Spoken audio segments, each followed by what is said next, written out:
Welcome to the Intellectual Freedom Podcast. Here we analyze politics, culture, technology, personal growth and development, and society at large through the lens of critical thinking and open-mindedness, not demagoguery and partisan hyperbole. I'm Dr. David Hopkins, humanities professor, your host and guide. So without further delay, let's get started. It is so great to have you back listening today. And I want to ask you a very serious question. Who are you? I don't mean the obvious labels, your job title, whether you're a parent, a male or a female, or your age. I mean, do you know who you are at a much deeper level? So if we would travel together way over to the southern slopes in Greece of the Parnassos Mountains, we could visit an imposing set of ruins known as the Temple of Apollo. Even in photographs, it's really an awe-inspiring temple. Dates all the way back to the 7th century BC. Once there was an inscription on the Temple of Apollo at Delphi where just two simple words: know thyself. Know thyself. Just two words. Such a simple, seemingly obvious Greek maxim. Too many people flippantly say, of course, well, I know who I am. Yet if today we can just stop and think about it more deeply for 1 second, do you really know yourself? Or do you know the image you like to portray who you are? Are you really living out your true self? It's deeper and more complicated than we often give credit. So know yourself. It's just one of the 3 Greek maxims, actually, that was inscribed on the forecourt of this temple. The other 2 maxims were nothing to excess and surety brings ruin, which maybe more easily translates to being arrogant or vain, or having that I'm always right mentality that brings ruin. But today, I want to just focus on one of the Greek maxims, know thyself. And oh, by the way, as a side note, for anyone really trying to put some things together in their life, looking back to the Greeks and reading some of their works is something I would highly recommend. But the particular maxim, know thyself, has had a variety of meanings attributed to it in literature and philosophy and psychology over time. And I was recently just reading Xenophon's book, The Memorable Thoughts of Socrates, and I ran across this short story, and it gave me pause to stop and reflect. Xenophon, if you're not familiar with this guy, he was an Athenian-born military leader. He was a philosopher and a historian. At the age of 30, Xenophon was elected a commander of one of the biggest Greek mercenary armies called the 10,000, and they marched on and came close to capturing Babylon in the year 401 BC.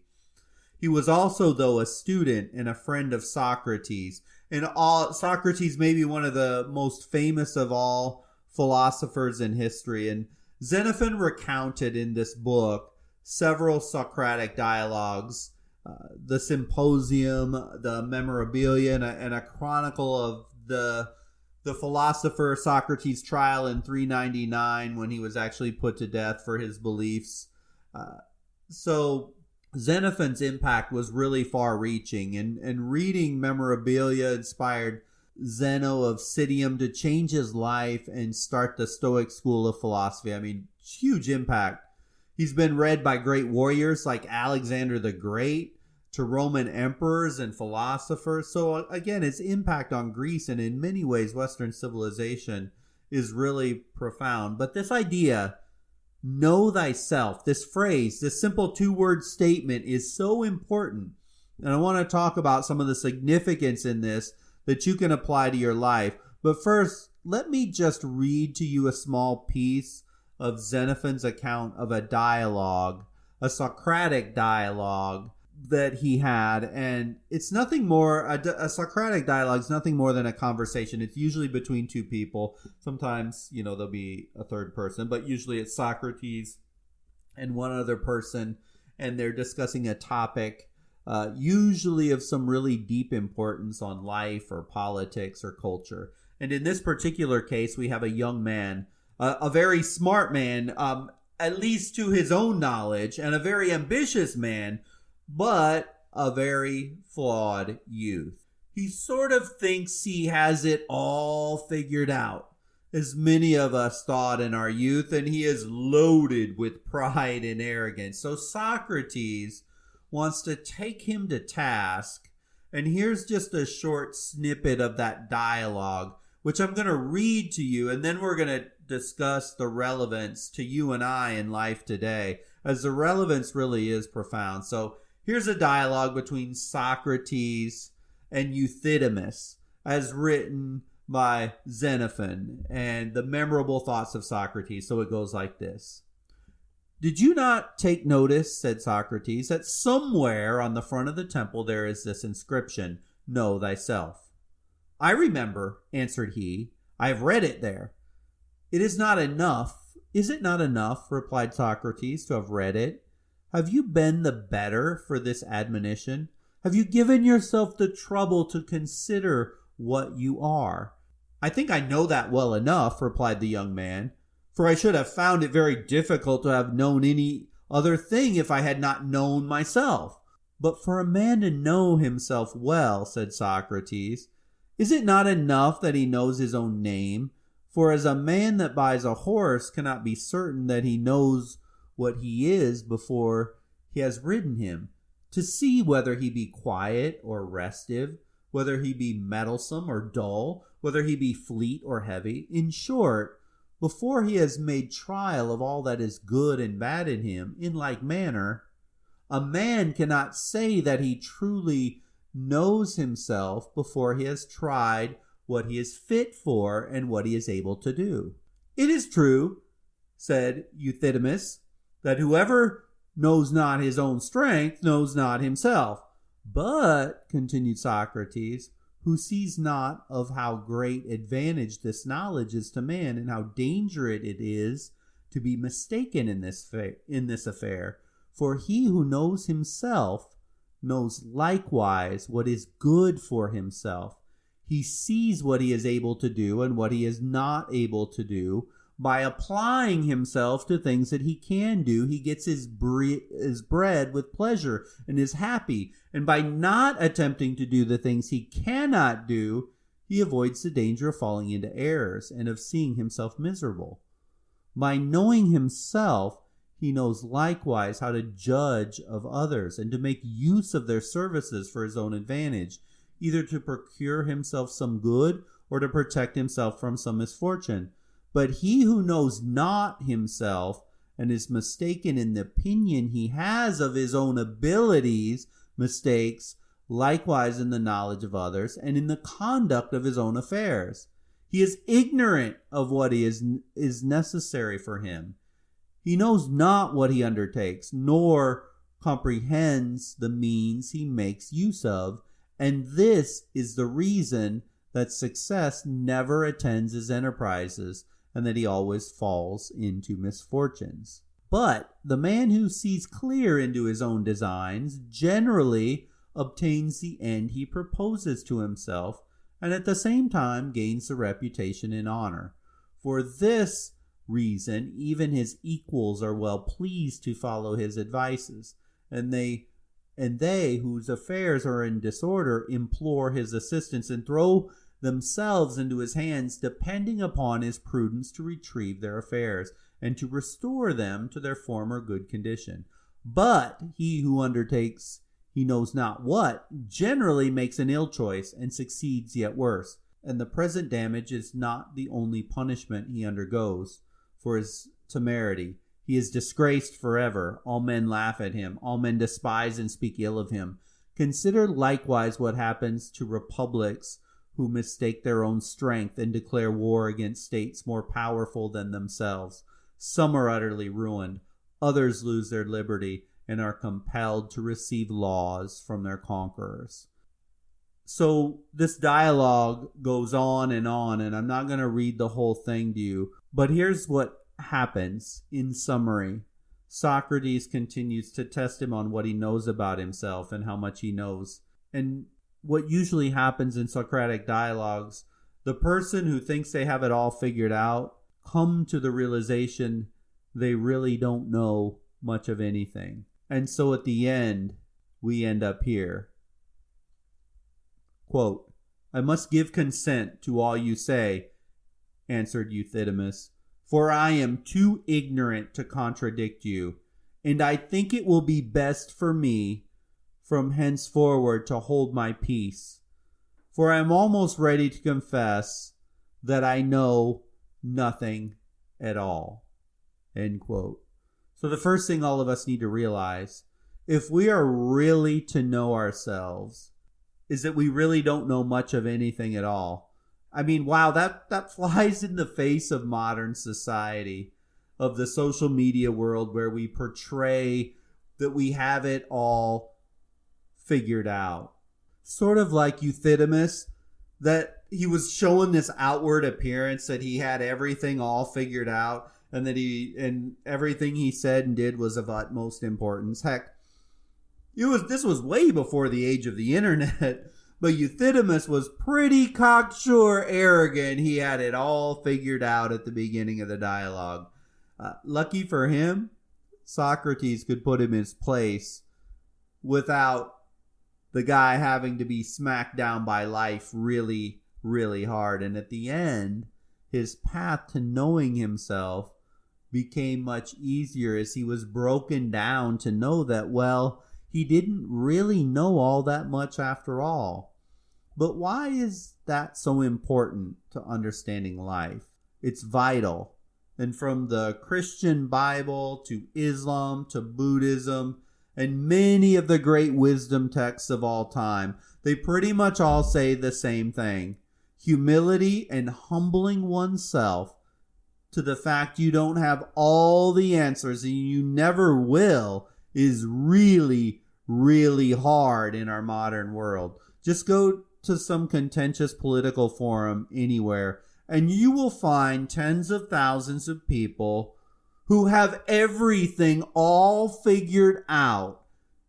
You just have to ask them. You can't truly know yourself if you don't get some humility. As if you don't have humility, well, you can't see your own faults.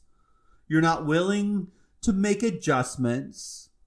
I don't even need to ask, but do you know anyone in your life where no matter what, under any circumstance, in the face of irrefutable evidence and obviousness, they simply will never admit they are wrong or change? It's sad, because with that mentality, it isn't possible to reach your best self, to achieve the most you can, to live as long as prosperous as possible, because that thing called ego is always getting in the way. And if that mental block is in place, which many people with a huge ego think that isn't a mental block, and it makes it even worse, it literally, though, becomes impossible to know yourself. Because just like Euthydemus, those preconceived notions of your own grandeur, or that poisonous self-talk of, well, at least I'm not as bad as that person over there, get in your way of you really knowing who you are, what your true hopes, dreams, aspirations may be, because you live with delusional blockages that you, your family, society, social media throw up in front of you. It's really hard. I know it's hard. Heck, Euthydemus lived in the 4th century BC when there wasn't even electricity, let alone Facebook, TikTok, or Instagram, but yet he got mentally clouded. So you may be thinking, yeah, great, sounds lovely. If I'm more humble, I'll know myself. Great, wonderful. Well, the easier part is understanding this is important. The harder part is how in the world do you implement and how do you do this thing? How do you gain this humility that can help you learn and know about yourself? So let me give you some simple practical ideas. Passed from century to century, by the way, by great minds, both inside, outside of a religious context. So number one, Admit you're not the best at everything because, well, you are not. I'm sorry to break it to you, but you have weaknesses. And there are areas in your life, now don't get offended, you're not an expert. Notice and catch yourself when you begin one of your Shakespearean soliloquies of how right you are on politics or personal relationships or finances. When you take that, of course I'm right and everybody else is dumb mindset. It's a barrier to knowing yourself when you allow that to happen. Number 2, focus on your faults, not somebody else's faults. There are times when we judge other people for the flaws that they have, but what good are we getting out of it? Rather, we should introspect and find out what's wrong within us. Being judgmental will only cause trouble in relationships, and we forget we need to improve ourselves as well. One must consider how they can bring change in themselves instead of pinpointing and complaining about other people's faults. See, you can't get to know yourself if you're so consumed of the other person's faults that are causing you not to achieve your success. It will stunt your growth. Number 3, be grateful, not boastful for what you have. I mean, it's awesome when you succeed. It's great when you succeed. And sharing your success should be a part of a healthy relationship, part of a community. But be careful. There's a fine line between celebrating a success and just being boastful. One telltale sign is if you're constantly reminding other people of your successes and not celebrating or focusing on others. Only you can self-monitor this, so watch yourself. If in social media, in conversation, everything is always about you and what you've done, what your family's done, what your kids have done, what your grandkids have done, but yet you don't reciprocate and receive and praise other people, that's a problem.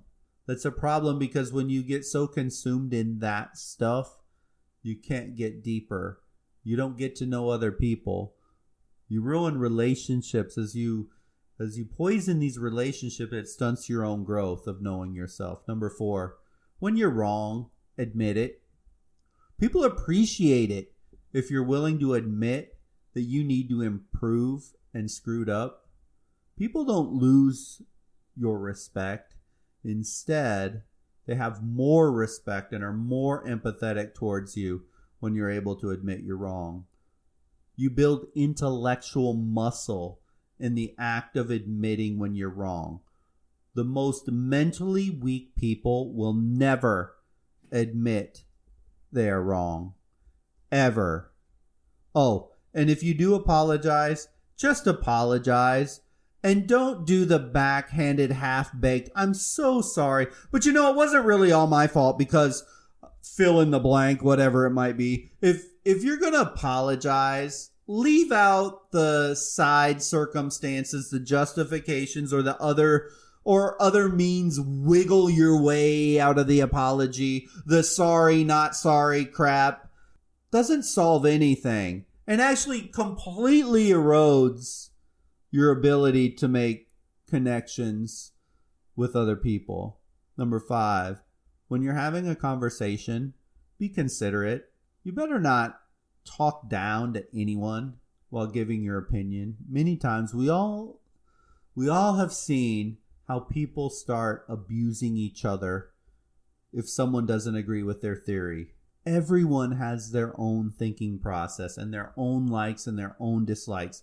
It doesn't mean that they have the worst choice or that you should be rude to them. Be considerate enough to not interrupt when someone else gives their point of view and let them finish before you speak up. If you want an example of how not to do it and what you should do the opposite of, turn on cable news. Turn on Fox or CNN or MSNBC. Put on one of those shows, where they'll put 4 or 5 panelists up there. And then when they start talking, how they constantly interrupt, yell, and try and talk over. Don't do that. Do literally the opposite of what politicians and the media are showing to do on the television. Number 6, appreciate other people. Might be the easiest way to gain a sense of humility and a sense of yourself. And I'll connect the dots here for you soon.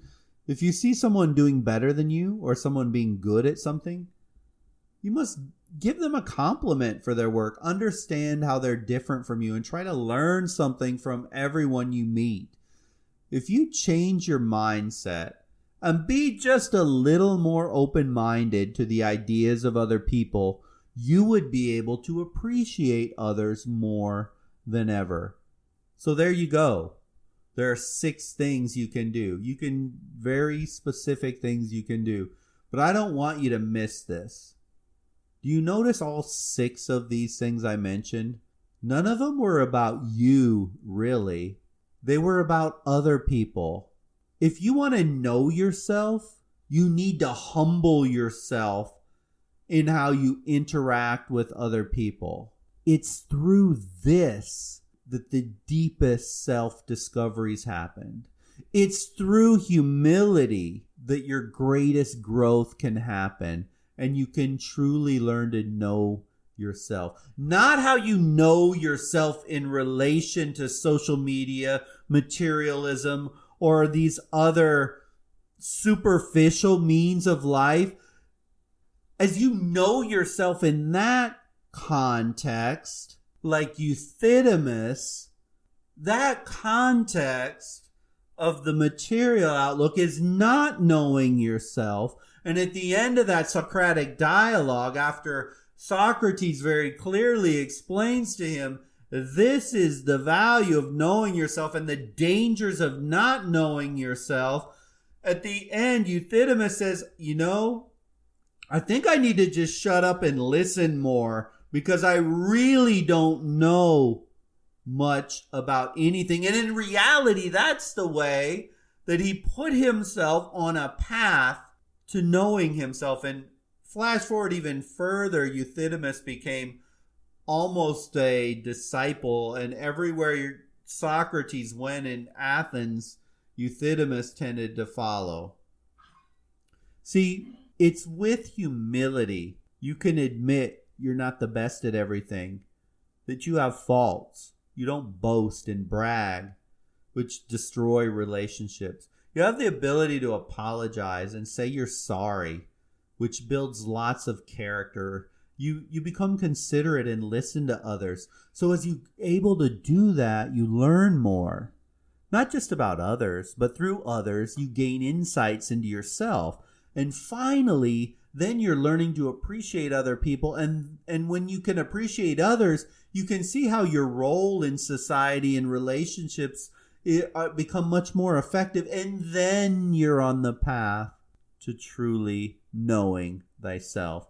Of course, there's introspection, self-reflection, self-analysis, but in reality, we live in a world. Human beings are social creatures, and we have to effectively navigate the waters of the societies that we live in. And if we do that properly with humility, we can begin to build knowledge of knowing ourselves. So knowing yourself, it's in a very large part is approaching things with humility as you interact with this crazy world we live in. As when you have humility and do actions consistent with being humble, you are going to broaden your perspective, not just of the world, but of you as a human being. And when you get here, the details of knowing yourself, they begin to flesh out inside your life. Thank you for listening to the podcast today. I so hope you found value in the topic today.